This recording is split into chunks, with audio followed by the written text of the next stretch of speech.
আমি কিন্তু মাত্র ৩,০০০ টাকার চাকরি করতাম। যুবকরা আমার কথার মার প্যাচ একটু ভালো করে বুঝবা। আমার বাবার একটা বাইক ছিল, বাইকটা হচ্ছে 18 বাইক। নাম শুনছেন আপনারা? ডায়ান। তো ভাই এত ঝাংড়ি বাইক আমি জন্মেও দেখি নাই। স্টার্ট দিয়ে এখান থেকে যাই 1 কিলো গিয়ে আবার বন্ধ হয়ে যায়, ওখানে গিয়ে আবার এমনে ঝুকাই, তেল আছে তাও চলে না। তবুও কোন মতে ঠেলে ঠুলে চালাইছি কয়েক মাস যাবত। আচ্ছা, একটা পর্যায়ে গিয়ে এমন একটা অবস্থা হলো আমার পকেটের, যে তেল যে ভরবো বাইকে ওই টাকা আমার পকেটে নাই। তা আব্বাকে বললাম, আব্বা मैं माफी भी मांगता हूँ, দোয়া भी मांगता हूँ, আমার দ্বারা এই বাইক আর চলবে না, তোমার বাইক তুমিই রাখো। তা আব্বা বললো, কি করবো বাইকটা, আমার পায়ে তো ব্যথা, আমি তো হার্টের রোগী, এটা কি সেল করে দিব?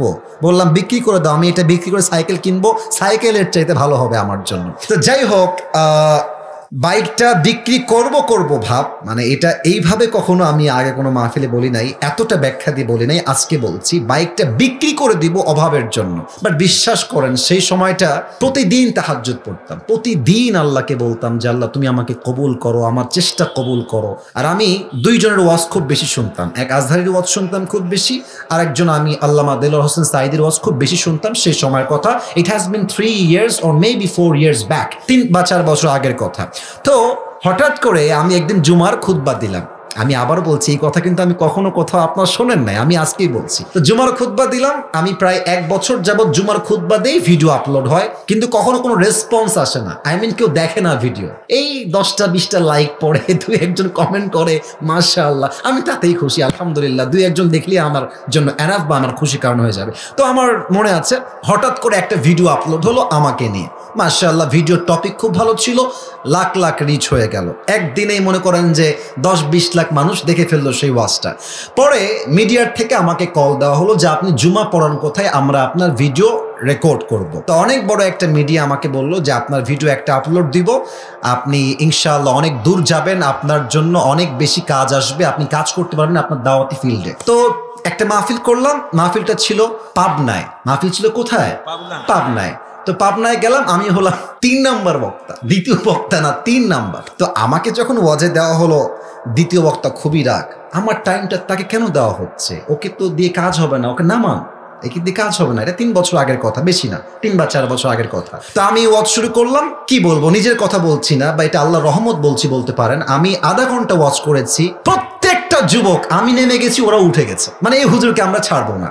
নেমে গেলাম, সেটা আপলোড হলো ইউটিউবে। হঠাৎ করে একদিন আমার বাসা ছিল রাজশাহীতে, রাজশাহীর আমাদের মেইন শহরে বাসা। আমার আব্বা জুমার খতিব এবং আমার আব্বা একটা মাদ্রাসার প্রিন্সিপাল। তো আমি বাইপাস দিয়ে যাচ্ছি বাইক নিয়ে, ভাই আমার কাছে কিছুই নাই, বিশ্বাস করে না আছে টাকা, আর আমার 2টা সাদা পাঞ্জাবি ছিল, আর আমি যেই জুমার খুতবা দিতাম, জুব্বা যে পরবো, জুব্বাও ছিল না ভালো। আমার বন্ধু থেকে জুব্বা ধার নিয়ে আসতাম, যে বন্ধু দে, জুব্বাটা পরে মাহফিল করব বা একটু দোয়া করব, এই ওয়াজ হবে, আবার তোকে জুব্বা দিয়ে যাব।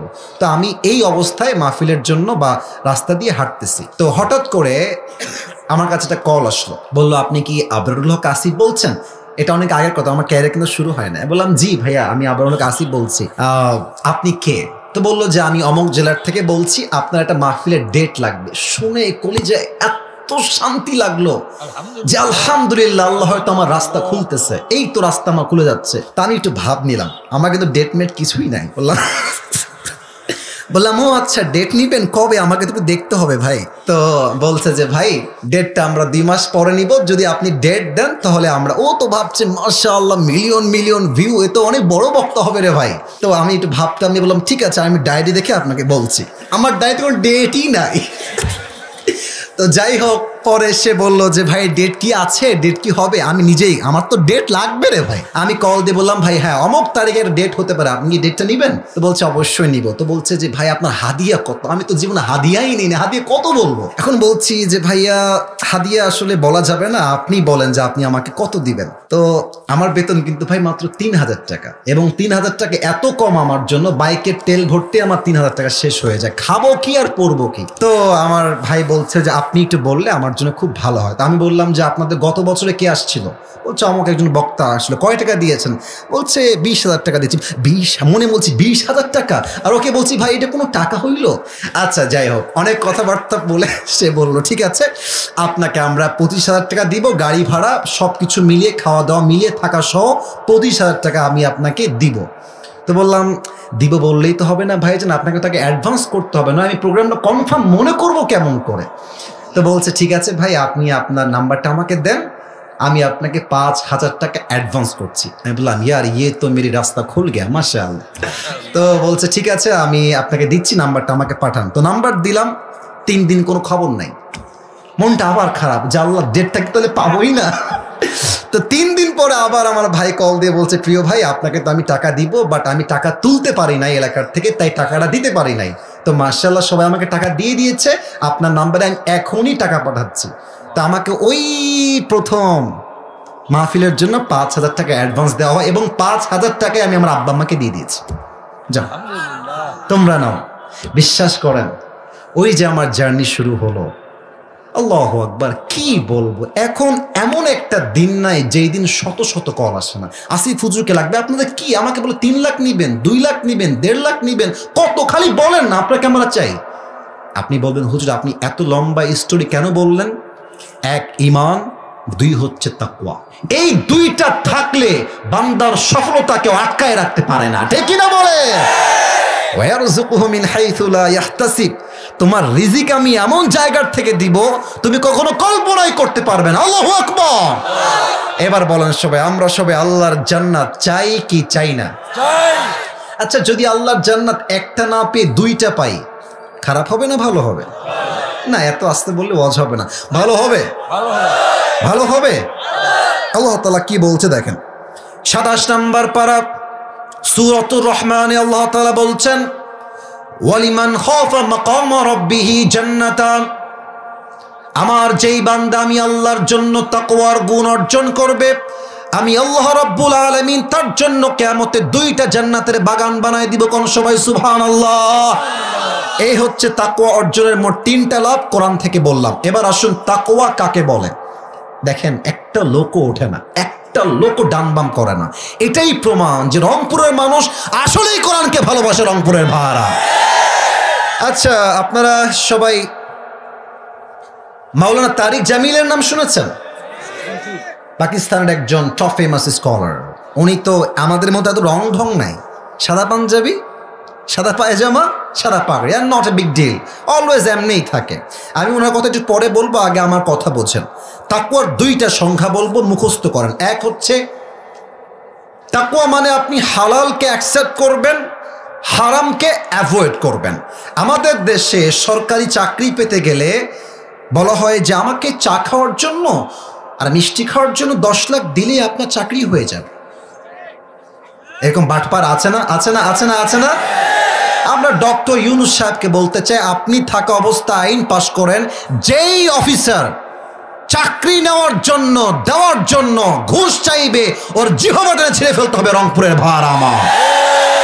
হালালকে অ্যাকসেপ্ট করবেন, হারামকে অ্যাভয়েড করবেন, দ্যাট ইজ কল্ড তাকওয়া। এটাই হচ্ছে তাকওয়া, নাম্বার 1।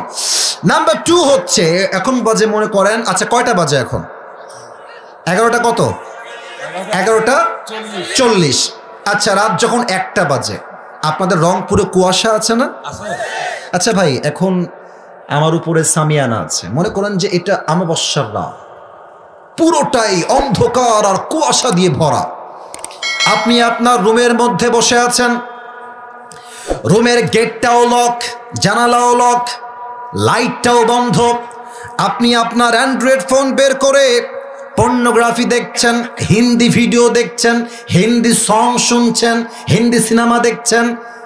লাইট বন্ধ, দরজা বন্ধ, জানালাও বন্ধ, কুয়াশা, অন্ধকার রাত, অমাবস্যার মতো কালো অন্ধকার, ঘুটঘুটে অন্ধকার। আপনি ভাবছেন আপনাকে কেউ দেখে না, বাট আপনাকে দেখে একজন। আওয়াজ দিয়ে বলেন সবাই, তিনি কে?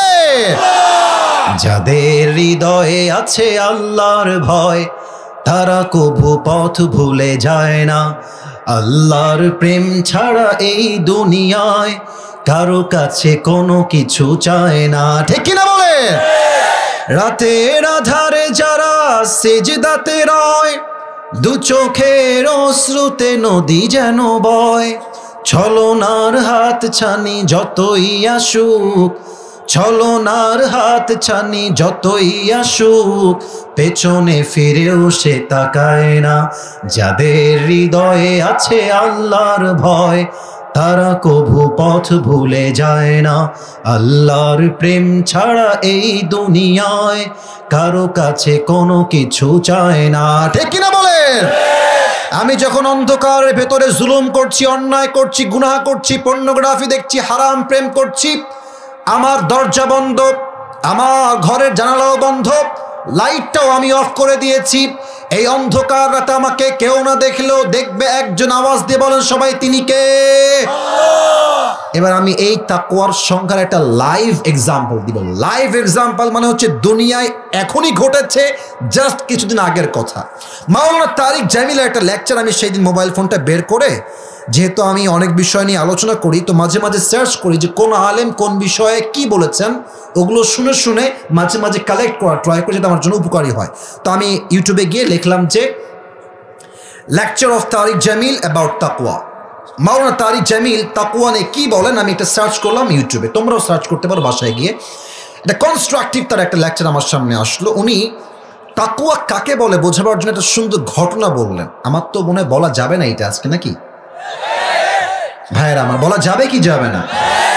মাওলানা তারিক জামিল বললেন, পাকিস্তানের একটা মেডিকেল ছিল, এটা হচ্ছে মিশনারি মেডিকেল হসপিটাল, এটা হচ্ছে খ্রিস্টানদের হসপিটাল। ওখানে যে নার্সরা সেবা দেয় তারা তো মুসলমান হয় না, তারা খ্রিস্টান হয়। তো একজন যুবক, সে হচ্ছে মুসলমান যুবক, তাবলীগের কাজ সে করে, তার লম্বা লম্বা চাপ দাড়ি আছে, বাবরি চুলও আছে। তো আমার প্রিয় ভাই যিনি মেডিকেলে ভর্তি হয়েছেন, তাবলীগের ভাই, তো তিনি প্রায় 7 দিন মেডিকেলে ভর্তি আছেন। 7 দিন পরে তার মেডিকেল থেকে রিলিজ পেপার আসছে। একজন যুবতী সুন্দরী নারী তাকে রিলিজ পেপার দেওয়ার জন্য তার পাশে, বেডের পাশে এসেছে, এবং যুবকটা মাথাটা নিচের দিকে করে আছে। তো বলছে যে বেহেন জি, আপ क्या कहना चाहते हैं, আপনি কি বলবেন, আমাকে বললে খুব ভালো হয়। তো মেয়েটা, এটা কিন্তু আমি পুরোটা ওনার থেকে শুনেই বলছি, বাস্তবিক প্রেক্ষাপট থেকে বলছি, বানিয়ে বলছি না, আপনি গিয়ে চেক করতে পারেন, not a big deal, camera আছে, মিথ্যা বলার কোনো অবকাশ আমার কাছে নাই। তো তারিক জামিল বললেন, মেয়েটা তাকে বলছে যে मैं आपसे एक बात करना चाहती हूँ, अगर आपकी इजाजत मिले तो मैं कहूँगा। আপনি বলেন যে আমাকে পারমিশন দিবেন বলার জন্য। তো যুবক বলছে, आप बताइए क्या कहना चाहती, আপনি বলেন কি বলবেন। তো মেয়েটা ডিরেক্টলি সোজাই বলছে যে मैं आपसे शादी करना चाहती हूँ, আমি আপনাকে বিয়ে করতে চাই। এবার বলেন তো, মেয়েটা হচ্ছে খ্রিস্টান আর যুবকটা হচ্ছে মুসলমান। শরীয়তের যে সিস্টেম, যে বিধিবিধান আছে, এই বিধিবিধানে খ্রিস্টানের সঙ্গে মুসলমান যুবকের বিয়ে কি জায়েজ হবে না হারাম হবে? হারাম হবে। তো যুবকটা এই প্রস্তাব পেয়ে he was shocked, he was surprised, thundered, baffled, astonished। কিরে, আমি হলাম খ্রিস্টান যুগ, আমি হলাম মুসলমান, সে হচ্ছে খ্রিস্টান, সে আমাকে কেন বিয়ে করতে চাই? তো যুবকটা খুব বিনয়ের সঙ্গে বলছে, বোন, यहाँ पे बहुत सारे लड़के हैं, इनको छोड़कर आपने मुझे ही क्यों चूज किया, সব বাদ দিয়ে আমাকে কেন? তো মেয়েটা একটা কঠিন জবাব দিয়েছে, এটা তাকওয়ার সঙ্গে রিলেটেড, এটা তাকওয়ার সঙ্গে সম্পৃক্ত। মেয়েটা বলছে, যুবক দেখো, I have been working here for 2 years, আমি 2 বছর থেকে এখানে নার্স আছি। তো আমি এই রুমে যখনই ঢুকি, আমি দেখি সবাই আমার দিকে চোখ তুলে ফ্যাল ফ্যাল ফ্যাল ফ্যাল করে দেখছে, এত সুন্দরী মেয়ে। ইভেন আমাদের যত নার্স আছে, আমি হলাম সবচেয়ে সুন্দরী মেয়ে, পাকিস্তানের মেয়ে, ভাবেন না কত সুন্দর হতে পারে। তো যুবক বলছে, উসকে বাদ বাতাইয়ে, তারপরে কি বলেন? বলছে যে আমি যখনই এই রুমে প্রবেশ করি, मैं देखता हूं कि हर कोई मेरी तरफ आंख उठा के देख रहा है, लेकिन तुम अकेले इंसान हो जिसने आज तक मुझे एक मर्तबा के लिए भी आंख उठा के नहीं देखा। তুমি এমন যুবক, যে যুবক আজ অব্দি আমার দিকে চোখ তুলেই তাকাও নাই। আমি তো অবাক হয়ে গেলাম যে সবাই দেখে, এই দেখে না কেন আমাকে? তো আমি আমার একজন কলিগকে বললাম যে দেখেন তো, সব যুবক আমার দিকে তাকায়, আমার রূপের বর্ণনা করে, রূপ দেখে পাগল হয়ে যায়, এই যুবকটা আজ অব্দি আমার দিকে চোখ তুলেই তাকায় না। তো সে আমাকে বলল, ওই যুবকটা জানে যে আমি যদি কোনো মেয়ের দিকে তাকিয়ে চোখের স্বাদ গ্রহণ করি, আমি মুসলমান ঘরের যুবক, আমাকে কেউ না দেখলেও আমাকে দেখবে একজন, তিনি কে? तब मुझे पता चला कि यार ये तो अल्लाह से बहुत डरते हैं, इसलिए किसी को नहीं देखते आंख से। तो बोलছে, ও আচ্ছা আচ্ছা, আপনি এই জন্য আমাকে বিয়ে করবেন, लेकिन बहन जी एक शर्त है, अगर आप मुझसे शादी करना ही चाहती है तो आपको पहले मुसलमान होना पड़ेगा, वरना ये शादी मंजूर नहीं हो सकती। अपनी मुसलमान ना होले तो हमारे बिये ही होबे ना। तो मेटा बोलছে अगर आप राजी हो जाए तो मैं अभी के अभी कलमा पढ़ के मुसलमान हो जाऊंगी। আপনি বলেন না আপনি রাজি আছেন কিনা? আপনি রাজি থাকলে আরে বলেন না মিয়া বিবি রাজি তো क्या करेगा। বাস মেয়েটা কালেমা পড়ে মুসলমান হয়ে গেল। খ্রিস্টান মেয়ের সঙ্গে মুসলমান যুবকের বিয়ে হলো একটাই কারণ, যুবকটার হৃদয়ে ভয় আছে এক সত্তার, তিনি কে? আচ্ছা আমার দিকে তাকান তো, এই যে আমি জামাটা পরে আছি, এই যে এটা আমার এই জামাটা, এটা তো কোটি ওয়েস্ট কোট, এটা কি পাঞ্জাবি না জুব্বা? হ্যাঁ কথা ঠিক আছে, ভয় নাই, বলো সবাই পাঞ্জাবি না জুব্বা? আমার স্যার পাশে বসে আছেন, এটা তো পাঞ্জাবি পরে আছেন স্যার। পাঞ্জাবি হচ্ছে আপনার হাঁটু, তাই না? আর জুব্বা হচ্ছে টাকনু। পাঞ্জাবি হচ্ছে দুই পা, আমি হাদিস বলবো তাই বলছি, অন্য কোনো উদ্দেশ্য নাই। এটা হচ্ছে পাঞ্জাবি, দুই পাশে কাটা বা ফাড়া, আর জুব্বা হচ্ছে রাউন্ড গোল, আর নিচে গিয়ে টাকনু পর্যন্ত জুব্বাটা থেকে যায়। This is the difference between Punjabi and jubba. তো ওমরে ফারুক জুমার খুতবা দিচ্ছেন জুমার মেম্বারে দাঁড়িয়ে। হঠাৎ করে একজন সাহাবী সামনের থেকে দাঁড়িয়ে গিয়েছে, ডাক দিয়ে বলছে ওমর তোমার জুব্বার সাইজ তো লম্বা হলো কেমনে? তুমি কি রাষ্ট্রের টাকা মেরে খেয়েছো নাকি ওমর? তোমার জুব্বা তো লম্বা, কোনো ব্যাপার সেবার কি? এত বাজে কথা! আমার মনে হয় এই দেশের প্রধানমন্ত্রী তো অনেক দূরের কথা, কোনো চেয়ারম্যানকে ওই কথা কেউ যদি বলে ওর পিঠের চামড়া একটাও খুঁজে পাওয়া যাবে না, ঠিক কিনা বলে? তা আমার দিকে তাকান, ওমরে ফারুক এত বাজে কথা শুনে মুচকি হাসতেছে, কোনো রিয়াকশন নাই। আর পাশ থেকে তার ছেলে আব্দুল্লাহ ইবনে ওমর দাঁড়িয়ে গিয়েছে, বলছে তোর মাথা ঠিক আছে? কাকে তুমি কি বলছো মিয়া? বসো, তুমি চেনো তাকে? তুমি কাকে কি বলছো? বসো। আমার বাপের জুব্বা লম্বা কেন আমি তোমাকে ইতিহাস বলছি। এবার আব্দুল্লাহ ইবনে ওমর ডাক দিয়ে বলছে, প্রিয় ভাইরা আমার, প্রত্যেক বছর রাষ্ট্র থেকে আমরা দুইটা জুব্বা পাই, আব্বা পায় একটা, আমি পাই একটা। এবার যেই জুব্বা আমরা রাষ্ট্র থেকে পেয়েছি, আমার জুব্বার সাইজ ঠিকঠাক আছে, আর আমার জুব্বার সাইজ তো ঠিকঠাক ঠিক আছে, আব্বারটা ছোট হয়ে গেছে। টিস্যু দেখেন, এটা হচ্ছে ওমরে ফারুকের ছেলের জুব্বা, আর এটা হচ্ছে ওমরে ফারুকের জুব্বা। বোঝাবার স্বার্থে প্র্যাকটিক্যালি আমি এটাকে একটু ছেঁড়া ট্রাই করছি। এবার রংপুরের ভাইরা, এটা হচ্ছে আমার বাম হাত যেখানে ছেঁড়া আছে, আর ডান হাত যেখানে পুরোটাই লম্বা আছে। একটু বুঝে বলেন তো, এটাও জুব্বা এটাও জুব্বা, আমার বাম হাতের জুব্বা বেশি লম্বা না ডান হাতের জুব্বা বেশি লম্বা? ডান হাতে। বলুন সবাই কোন হাতে? আচ্ছা, তাহলে ছেলের জুব্বা সাইজ পারফেক্ট, বাবার জুব্বা ছোট হয়ে গেছে। এবার আমাকে বুঝলে উত্তর দেন, একজন প্রধানমন্ত্রী একটা নতুন জুব্বা চাইলে আবার কিনতে পারে না? এখানে কিন্তু রাষ্ট্র নিয়ে কথা হচ্ছে, বুঝতে হবে পারে কি পারে না। একটা কেন, লাখ লাখ জুব্বা কিনতে পারে রাষ্ট্রের টাকা দিয়ে। ওমরে ফারুক বলছে, আব্বাজান এদিকে আসো, আব্দুল্লাহ এদিকে আসো, তোমার জুব্বা নিয়ে আসো। জুব্বা নিয়ে আসছে, বলছে আব্বা কি করতে হবে? বলছে নিচে তোমার জুব্বাটা গোল করে কেটে ফেলো। কাটছে। আব্বা এবার কি করব? দর্জি নিয়ে আসো। দর্জি এসেছে। মহারাজ কি করতে হবে আমাকে বলেন? বলছে এই যে আমার সন্তানের জুব্বার কাটা পট্টিটা আছে না, এটাকে আমার জুব্বার সঙ্গে লাগাই তালি বেঁধে দাও। তালি বেঁধেছে, তালিটা বাঁধার জন্য জুব্বাটা লম্বা হয়ে গেছে। ওমরে ফারুক তালি দেওয়া ছেঁড়া জুব্বা পরিধান করেছে, রাষ্ট্রের এক পয়সা মেরে খায় নাই, ঠিক কিনা বলে? তা আব্দুল্লাহ বলছে কেন খায় নাই? আমার আব্বা বলেছে যে আব্বা, আমি যদি রাষ্ট্রের একটা পয়সা মেরে খাই, কখনো ভুলে ইচ্ছায় অনিচ্ছায় আমাকে কেউ না দেখলেও আমাকে দেখবে একজন, আওয়াজ দিয়ে বলেন সবাই তিনি কে? আপনারা সবাই ঢাকার মেট্রো রেল নাম শুনছেন না? ওই যে 3 আগস্টের সময়, তোমরা যুবকরা আমার চেয়ে ভালো জানো বিষয়টা, ওখানে অ্যাক্সিডেন্টলি একটু দুর্ঘটনার জন্য আগুন লেগে গেছিল। তো আমাদের যিনি মাননীয় প্রধানমন্ত্রী কনফার্ম জান্নাতি আমাদের আপা ছিলেন, তো উনি আপা বললেন যে এটা ঠিক করতে আমার 300 কোটি টাকা লেগে যাবে। 300 কোটি! আমি বললাম ইয়ার ইয়ে ক্যা বাত কর রাহা হ্যায়, 300 কোটি! পরে দেখলাম যে 5 আগস্ট তার পতন হয়ে গেল ছাত্র জনতার মাধ্যমে। 300 কোটি তো অনেক দূরের কথা, মাত্র 20 কোটির নিচে এটা সমাধান হয়ে গেছে। আমি ভাবলাম যে এই মহিলা যেন তেন মহিলা নয়, এই মহিলা অভিনেত্রী হলে গোটা বিশ্ব কাঁপায় ফেলতো অভিনয় করে আমার রংপুরের ভাই। অবাক করা কথা, পরে আমি হিসাব মিলালাম বাড়ির মধ্যে, বাড়ির ছাদে আমি বাড়ির ছাদে ছিলাম, ছাদে বসে বসে হিসাব মিলালাম যে এই কথা বলে বলে এই দেশ থেকে কত টাকা মাইরা খাইছে হিসাব করেন তো। 1 টাকা নয়, 2 টাকা নয়, হাজার হাজার কোটি টাকা এই দেশের মাটির থেকে বিদেশের মাটিতে পাচার হয়ে গিয়েছে, ঠিক কিনা বলে? তবে আমাদেরকে জাতির পিতার নামটা চাপায় দেওয়া হয়েছিল যে মুসলমানদের জাতির পিতা হচ্ছে বঙ্গবন্ধু। আমি আজকে open and loud and clear বলছি, জাতির পিতার নাম মুসলমানদের বঙ্গবন্ধু নয়, মুসলমানদের জাতির পিতা ইব্রাহিম আলাইহিস সালাম, মিল্লাত আবিকুম ইব্রাহিম। আবার যা একটা কথা মনে পড়ে গেল, বলা যাবে না তাই না? না না থাক, শেষ করে দেই আর একটা কথা। যাবে না মনে, না থাক।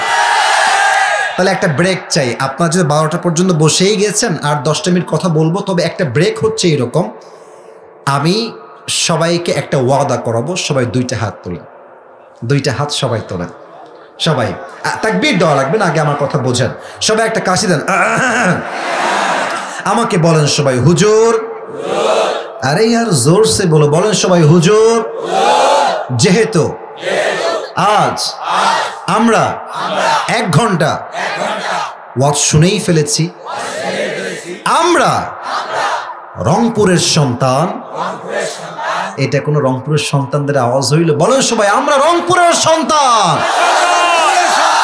আপনাকে ওয়াদা দিলাম, দোয়া না করে কেউ উঠে হাত দেখান, যাব না। বলেন সবাই হাত তুলে ইনশাআল্লাহ। এবার যদি কেউ উঠে যায়, আল্লাহর হাবিব বলেছেন লা ঈমান আল্লাহ লিমাল্লা আমান আল্লাহ, যার কথা ঠিক নাই তার ইমানের ঠিক নাই, রংপুরের ভাড়া, ঠিক কিনা বলে? এক লোক বিদেশ থেকে আসছে বাংলাদেশে এসে চট্টগ্রামে ল্যান্ড করেছে। কোন গ্রামে? চট্টগ্রামে। তো চট্টগ্রাম থেকে তিনি ঢাকায় আসবেন, একটা কারে উঠেছেন, এসেই দেখছে রংপুর শহর পার হয়ে বিশাল লম্বা একটা টানেল, বিশাল বড় ব্রিজ আর টানেল। বিদেশি লোক ডাক দিয়ে বলছে, ভাই আমার এই টানেলটার নাম কি? তো বিশাল বড় লম্বা টানেল। বাংলাদেশের লোক ডাক দিয়ে বলছে, প্রিয় ভাই এটার নাম হচ্ছে বঙ্গবন্ধু টানেল। নাম কি টানেল? বঙ্গবন্ধু টানেল। বলছে মাশাআল্লাহ, the biggest tunnel in the world, অনেক বড় ভাই, সামনে আগাও। এবার আসছে ঢাকায়, এসেই দেখছে বিশাল লম্বা লম্বা ফ্ল্যাট, উঁচু উঁচু দালান আর বিল্ডিং দিয়ে ভরা। বলছে ভাই what's the name of this place, এই জায়গার নাম কি? যুবক ডাক দিয়ে বলছে এই জায়গার নাম হচ্ছে বঙ্গবন্ধু অ্যাভিনিউ। বলছে ওয়াও, গ্রেট, অ্যামেজিং, অনেক সুন্দর, অনেক বড়, যাও সামনের দিকে আগাও।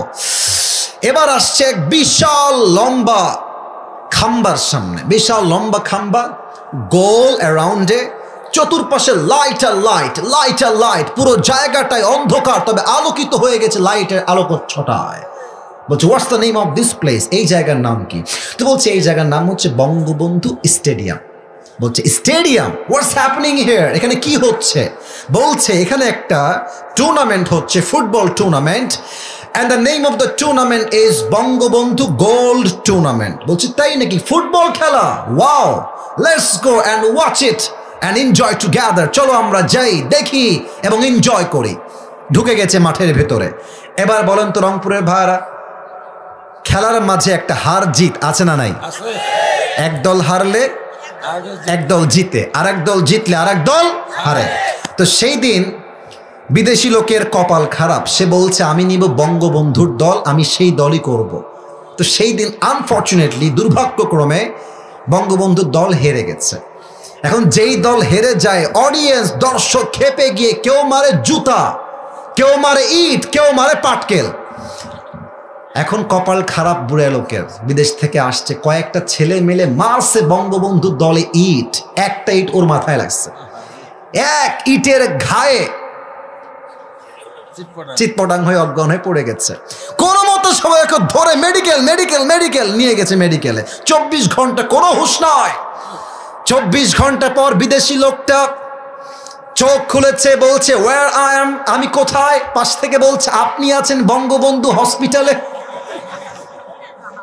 বিদেশি লোক বলছে তোমাদের কাছে আল্লাহর রাস্তায় মাফ চাই, আল্লাহর রাস্তায় মাফ করো, তোমরা আমাকে একটু পরে বঙ্গবন্ধু কবরস্থানে নিয়ে যাইও না। তার মানে আমাদের নেত্রী যিনি ছিলেন উনি তার বাবার নামটা জাতির পিতা হিসেবে মুসলমানদের চাপাই দিয়েছিল রংপুরের ভাড়া, ঠিক কিনা বলে? যেহেতু আল্লাহর ভয় আমাদের মাঝে আছে, অতএব কোন স্বৈরা শাসককে নয়, একমাত্র আমরা আল্লাহকে ভয় করব। দুনিয়ার কোন জালিমের সামনে মাথা আমাদের নত হবে না, ঠিক কিনা?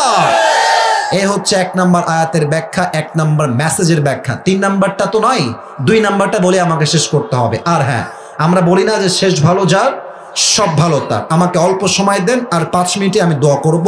আল্লাহ তাআলা বলছেন ওয়ালা তামুতুন্না ইল্লা ওয়া আনতুম মুসলিমুন। এইটা তোর প্যান্ট খুলে ফেলবো রে, খবরদার। বাচ্চা তো বউ আছে, তো কই যাস বাবা? বউ নাই তো, বসে থাকো। বউ থাকলে যাবা, বসো বসো। সবাই তাকবীর দেন, লিল্লাহি তাকবীর। আচ্ছা, এবার আমাকে উত্তর দেন, আমরা সবাই হিন্দু না মুসলমান? এটা আমার লাস্ট পয়েন্ট। আমরা সবাই খ্রিস্টান না মুসলমান? আমরা সবাই বৌদ্ধ না মুসলমান? আমরা মুসলমান বিধায় তো চুপ থাকি। নয় ভারতের যে হকার সাংবাদিক গুলো আছে, এদেরকে পিটাই সাইজ করতে 5 মিনিট সময় আমাদের লাগবে না রংপুরের ভাই। বাংলাদেশ আর থাকবে না। আমি আজ কথা বলবো না, আমি অভিমান করেছি, শালা ফালতু কথাকার, বেয়াদব কথাকার। একে দেখলে মনে হয় যে এই বেটা গুলিস্তানে আন্ডার প্যান্ডার জাইঙ্গা বিক্রি করলে বেশি মানাবে যুবক ভাই। এটা কোন নিউজ প্রেজেন্টার হইল? এমন একটা ভাবে নিউজ প্রেজেন্ট করে মনে হয় যে 2য় বিশ্বযুদ্ধ শুরুই হয়ে গেল রংপুরের ভাইরা, ঠিক কিনা বলে? আচ্ছা, আমরা মুসলমান হয়েছি, বাট আমরা এখনো প্রকৃত পক্ষের মুসলমান হতে পারি নাই বিধায় আল্লাহ বলছেন তোমরা মুসলমান হও, মুসলমান হওয়ার মতো। এবার আমার মুখের দিকে সবাই তাকান। আচ্ছা, এটা একটু হঠাৎ দেখানোর জন্য, এইটা আমার মুখে লম্বা লম্বা, এটা কি? যে আমার মুরব্বী কয়, আপনারা কন্যা, এটার নাম কি? আমাকে একবার সবাই দেখেন।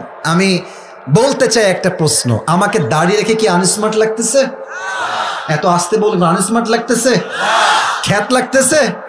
কিছু মেয়ে আছে দেখবা দাড়ি দেখলে চুলকানি শুরু হয়ে যায়।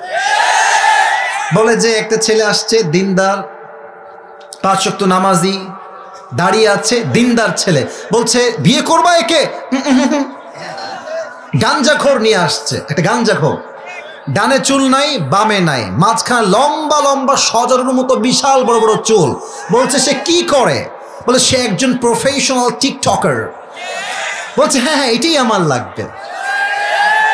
তার মানে কিছু মেয়ে আছে দাড়িওয়ালা পছন্দ হয় না, গাঞ্জাখোরকে পছন্দ হয় রংপুরের ভাই।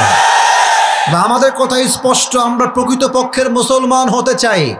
যেই মেয়ে আমাকে দাড়ির জন্য বিয়ে করতে চায় না, সোজা সাপটা কথা, সেই মেয়ে আমার বউ হওয়ারই কোনো যোগ্যতা রাখে না রংপুরের ভাড়া।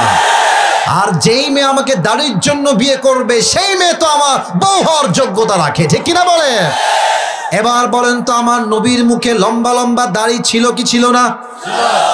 আমার নবীর মতো সুন্দর এই তল্লাটে দ্বিতীয় আর কেউ কি হতে পারে?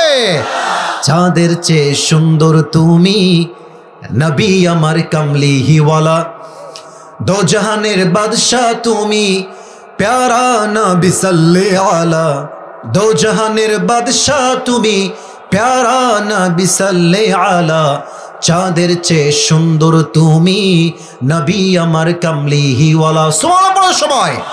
অতএব মুসলমান হতে চাইলে নামে নয়, কাজে হতে হবে। কাজে হতে হলে কি করতে হবে? নবীর প্রত্যেকটা সুন্নাহকে মানতে হবে, 1 নাম্বার পয়েন্ট। 2 নাম্বারটাই শেষ।